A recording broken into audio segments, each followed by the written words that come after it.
With all the weed trucks and imagery all over New York these days, you might think to yourself, hey, is marijuana legal now? Not quite. What these companies are selling is actually something called CBD. It's found in everything from lollipops to lattes, and business is booming. CBD products are part of what is estimated to be a roughly $1 billion industry in the United States, and it's perfectly legal. So what does CBD have that marijuana doesn't?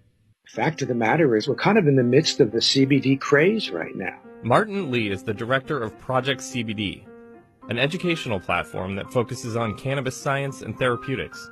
CBD stands for cannabidiol.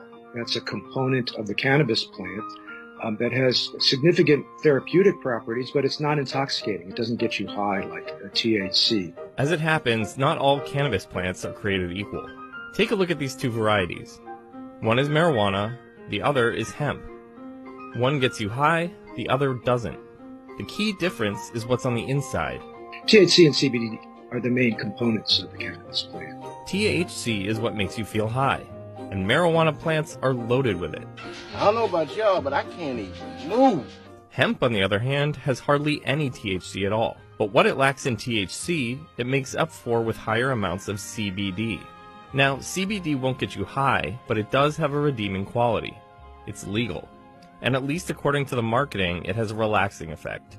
So since this stuff is all the rage, let's see how it's made. So once you have a cannabis plant, one simple way to make extract can be done in your own kitchen.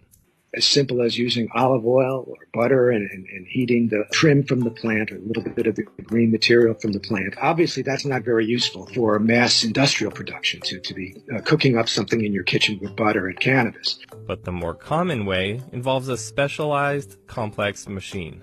One very widespread way is using what's called a supercritical CO2 extraction. It's ground up to have the texture initially of like a coffee grind. And it's poured into vessels, literally, of a supercritical CO2 machine. It will stay in that machine for upwards to 24 hours under different pressures and temperatures at different times of the extraction process. And ultimately, you'll end up with a thick golden oil that's very waxy in texture. You can also extract it using ethanol and hydrocarbons. You can find this oil in a number of different products these days. It can be administered in various different forms. It might be ingested. It might be applied topically. They even have CBD oil products for your pets. I stopped by a cafe in New York which sells all sorts of CBD-infused products. I tried a CBD matcha latte and a CBD macaron. These snacks tasted great, and I felt a little more relaxed after, but it was hard to tell if the CBD was actually doing anything for me, or if it was all in my head.